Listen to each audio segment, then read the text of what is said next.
नमस्कार, प्रादेशिक समाचार के साथ मैं प्रियंका। पहले मुख्य समाचार।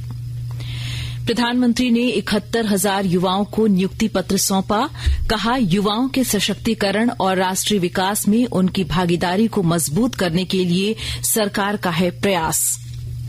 मुख्यमंत्री हेमंत सोरेन 3,200 शिक्षकों को 19 मई को सौंपेंगे नियुक्ति पत्र। राज्य के 80 उत्कृष्ट विद्यालयों में नामांकन की तिथि बढ़ाई गई, 25 मई तक कर सकेंगे आवेदन। और आईपीएल क्रिकेट में आज शाम 7:30 बजे लखनऊ सुपर जायंट्स का मुकाबला मुंबई इंडियंस से होगा। और अब समाचार विस्तार से। प्रधानमंत्री नरेंद्र मोदी ने आज 71,000 नवनियुक्त युवाओं को वीडियो कॉन्फ्रेंसिंग के माध्यम से नियुक्ति पत्र सौंपे। ये नियुक्ति पत्र देश भर में 45 जगहों पर लगे रोजगार मेलों में दिए गए। इस अवसर पर नवनियुक्त कर्मियों को संबोधित करते हुए प्रधानमंत्री ने कहा कि रोजगार मेला युवाओं के सशक्तिकरण और राष्ट्रीय विकास में उनकी भागीदारी को मजबूत करने के लिए सरकार का प्रयास है। भारत सरकार और के रोजगार मेले युवाओं के प्रति हमारे कमिटमेंट को दर्शाते हैं। साथियों, बीते 9 वर्षों में भारत सरकार ने सरकारी भर्ती प्रक्रिया को ज्यादा तेज करने, ज्यादा पारदर्शी और निष्पक्ष बनाने को भी प्राथमिकता दी है। पहले स्टाफ सिलेक्शन बोर्ड आवेदन करना ही बहुत मुश्किल होता था। एक एप्लीकेशन फॉर्म लेने के लिए घंटों लाइन में लगो रहो, डॉक्यूमेंट्स को अटैच करवाने के लिए गैजेटेड ऑफिसर्स को खोजो, फिर एप्लीकेशन को डाक द्वारा भेजा जाता था और इसमें ये भी पता नहीं चलता था कि वो एप्लीकेशन समय पर पहुंची या नहीं पहुंची, जहां पहुंचना था वहां पहुंची कि नहीं पहुंची। आज आवेदन करने से लेकर नतीजे आने तक की पूरी प्रक्रिया ऑनलाइन हो गई है। रोजगार मेले में केंद्र सरकार के अलावा राज्यों और केंद्र शासित प्रदेशों में हुई भर्तियों के लिए नियुक्ति पत्र दिए गए हैं। मुख्यमंत्री हेमंत सोरेन 19 मई को माध्यमिक विद्यालयों के लिए चयनित 3,200 स्नातक प्रशिक्षित शिक्षकों को नियुक्ति पत्र सौंपेंगे। नियुक्ति की प्रक्रिया के लिए राज्य के सभी हाई स्कूलों के कार्यालय ग्रीष्मकालीन अवकाश के दौरान 25 मई तक खुले रहेंगे। इसके अलावा 23 मई से 3 जून तक नवनियुक्त शिक्षकों का जिला स्तर पर प्रशिक्षण कार्यक्रम होगा। इसका भी शेड्यूल शिक्षा विभाग ने जारी कर दिया है। इस नियुक्ति के लिए झारखंड कर्मचारी चयन आयोग ने अनुशंसा की है। अगले महीने होने वाली प्रधानमंत्री नरेंद्र मोदी की अमरीका यात्रा से पहले अमरीकी विदेश मंत्रालय के प्रमुख उप प्रवक्ता वेदांत पटेल ने कहा है कि अमरीका को इस अवसर की प्रतीक्षा है और इससे दोनों देशों के बीच व्यापार तथा सुरक्षा जैसे मामलों में सहयोग बढ़ेगा। उन्होंने यह भी कहा कि प्रधानमंत्री मोदी की यात्रा स्वास्थ्य और जलवायु परिवर्तन से संबंधित साझा वैश्विक चुनौतियों से निपटने में महत्वपूर्ण भूमिका निभाएगी। राष्ट्रपति द्रौपदी मुर्मू और उपराष्ट्रपति जगदीप धनखड़ ने सिक्किम के स्थापना दिवस पर वहां के लोगों को बधाई दी। एक ट्वीट में राष्ट्रपति ने कहा कि सिक्किम आधुनिकता और अनूठी परंपराओं का मिश्रण प्रस्तुत करता है। उन्होंने कहा कि राज्य ने जैविक खेती का बीड़ा उठाया है, जैव विविधता को समृद्ध किया है और सतत विकास के लिए एक मॉडल तैयार किया है। जामताड़ा जिला विकास समन्वय एवं निगरानी समिति की बैठक सांसद सुनील सोरेन की अध्यक्षता में हुई। बैठक में विभागवार संचालित विकास एवं कल्याणकारी योजनाओं की स्थिति एवं प्रगति की समीक्षा की गई और आवश्यक दिशा निर्देश दिए गए। सांसद श्री सोरेन ने कहा कि प्रशासन एवं जनप्रतिनिधियों को समन्वय स्थापित कर विकास एवं कल्याणकारी योजनाओं को ससमय धरातल पर उतारा जाना चाहिए। मौके पर उपायुक्त फैज अक अहमद मुमताज ने कहा कि पानी और ऊर्जा की बचत राष्ट्रहित में निहायत जरूरी है। इसके लिए आम लोगों को जागरूक करने का प्रयास जारी है। गुमला जिला प्रशासन जिले में मोटे अनाज के उत्पाद और उसकी बिक्री को बढ़ावा देने के उद्देश्य से लगातार कार्य कर रहा है और जानकारी दे रहे हैं हमारे संवाददाता।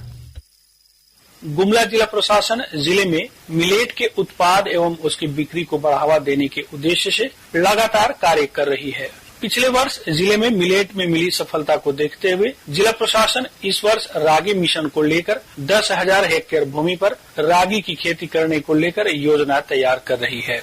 इसको लेकर जिला के उपायुक्त सुशांत गौरव ने बताया कि इस वर्ष जिले के किसानों के बीच लगभग 500 क्विंटल रागी के बीज का निःशुल्क वितरण किया जाएगा। आगामी 25 मई को रागी बीज का वितरण भव्य रूप से एक साथ सभी प्रखंडों में किसानों के बीच किया जाएगा। उपायुक्त ने कहा कि पोषण से भरपूर रागी के आटे एवं रागी से निर्मित लड्डू को जिले वासियों ने काफी पसंद किया है। नरेश कुमार, आकाशवाणी समाचार, गुमला।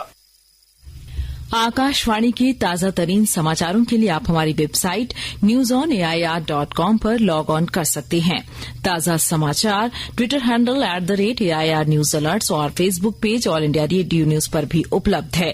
आप प्रादेशिक समाचार एकांश के Twitter handle @AIR news _Ranchi और फेसबुक, इंस्टाग्राम पेज तथा YouTube channel AIR news Ranchi पर भी हमारे बुलेटिन सुन सकते हैं। प्रादेशिक समाचार आप आकाशवाणी रांची से सुन रहे हैं। मुख्यमंत्री हेमंत सोरेन के आदेश के बाद राज्य के 80 उत्कृष्ट विद्यालयों में शैक्षणिक वर्ष 2023-24 के लिए नामांकन की तिथि 25 मई 2023 तक विस्तारित कर दिया गया है। इससे पहले 2 मई से 15 मई तक निर्धारित की गई थी। इसके अतिरिक्त अब नामांकन प्रपत्र की स्क्रूटनी 26 और 27 मई तक की जाएगी। नामांकन के लिए चयन परीक्षा का आयोजन 30 मई को होगा। खूंटी पुलिस ने रनिया थाना क्षेत्र के निचितपुर से प्रतिबंधित उग्रवादी संगठन PLFI के एक सक्रिय सदस्य हेरमन बारला को हथियार के साथ गिरफ्तार किया। पुलिस ने उसके पास से एक देसी कट्टा, एक गोली, 2 नक्सली पर्चा और एक मोबाइल फोन भी बरामद किया है। गढ़वा जिले के रंका थाना क्षेत्र में हुए सामूहिक दुष्कर्म मामले में रामानुजगंज थाना की पुलिस ने त्वरित कार्रवाई करते हुए एक नाबालिग सहित 5 युवकों को गिरफ्तार कर रंका थाना को सुपुर्द किया है। गिरफ्तार सभी आरोपी गोदरमाना के रहने वाले हैं। बोकारो जिले में चेन छिनतई करने वाले 2 बदमाशों को स्थानीय लोगों ने पकड़कर पुलिस के हवाले कर दिया। मामला छोटका गांव टोली मोहल्ला का है। पुलिस दोनों अभियुक्तों से पूछताछ कर रही है। सरायकेला खरसावां जिले में बैंक ऑफ महाराष्ट्र के आदित्यपुर शाखा के बाहर स्थित एटीएम को 2 युवकों द्वारा कल रात तोड़ने का प्रयास किया गया। चोरों द्वारा तकरीबन 1 घंटे तक एटीएम को क्षतिग्रस्त कर पैसे निकालने की कोशिश की गई। हालांकि वे इसमें सफल नहीं हो पाए। चोरी के प्रयास की घटना सीसीटीवी कैमरे में कैद हो गई है। जमशेदपुर में कल हुई तेज आंधी तूफान के साथ बारिश से कई पेड़ गिर गए। पेड़ के गिरने से कई वाहन भी दबकर क्षतिग्रस्त हो गए। वहीं एक फल विक्रेता राजेंद्र सिंह उर्फ राजू की पेड़ की डाल गिरने से दबकर मौत हो गई। गोड्डा जिले के मोतिया गांव में आग की चपेट में आने से 12 दुकानें जलकर राख हो गईं। स्थानीय लोगों के अनुसार हाई टेंशन तार से निकली चिंगारी से दुकानों में आग लग गई। लातेहार जिले के चंदवा प्रखंड के इम्पैक्ट इंडिया फाउंडेशन की पहल पर टोरी रेलवे जंक्शन के प्लेटफॉर्म संख्या 2 पर खड़ी लाइफलाइन एक्सप्रेस ट्रेन के माध्यम से 20 दिनों तक चलने वाले निःशुल्क चिकित्सा शिविर का उद्घाटन किया गया। इस अवसर पर जिले के उपायुक्त ने कहा कि इम्पैक्ट इंडिया का यह एक बड़ा ही महत्वपूर्ण कार्यक्रम है। लातेहार जिले में पहली बार इस तरह का चिकित्सा शिविर का आयोजन किया गया है। इसमें विशेषज्ञों की पूरी टीम है। मुख्य रूप से आंख, कान, दांत एवं कटे फटे होठ का इलाज किया जाना है। विधायक बैजनाथ राम ने कहा कि सरकार आपके द्वार कार्यक्रम की तरह इसे हॉस्पिटल आपके द्वार कार्यक्रम माना जा सकता है। गोड्डा जिले में स्वच्छ भारत ग्रामीण के तहत स्वच्छता पखवाड़ा अभियान के समापन कार्यक्रम के दौरान सर्वश्रेष्ठ कार्य करने वाले जल सहिया और गोड्डा प्रखंड में स्वयं से शौचालय निर्माण करने वाले लाभुक को सम्मानित किया गया।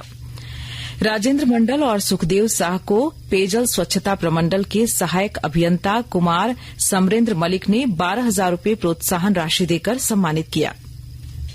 आईपीएल क्रिकेट में आज शाम 7:30 बजे लखनऊ सुपर जायंट्स का मुकाबला मुंबई इंडियंस से होगा।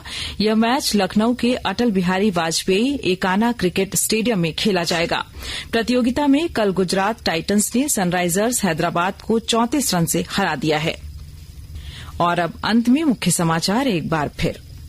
प्रधानमंत्री ने 71,000 युवाओं को नियुक्ति पत्र सौंपा। कहा, युवाओं के सशक्तिकरण और राष्ट्रीय विकास में उनकी भागीदारी को मजबूत करने के लिए सरकार का है प्रयास। मुख्यमंत्री हेमंत सोरेन 3,200 शिक्षकों को 19 मई को सौंपेंगे नियुक्ति पत्र। राज्य के 80 उत्कृष्ट विद्यालयों में नामांकन की तिथि बढ़ाई गई। 25 मई तक कर सकेंगे आवेदन। और आईपीएल क्रिकेट में आज शाम 7:30 बजे लखनऊ सुपर जायंट्स का मुकाबला मुंबई इंडियंस से होगा। इसके साथ ही आकाशवाणी रांची से प्रादेशिक समाचार का ये बुलेटिन समाप्त हुआ। नमस्कार।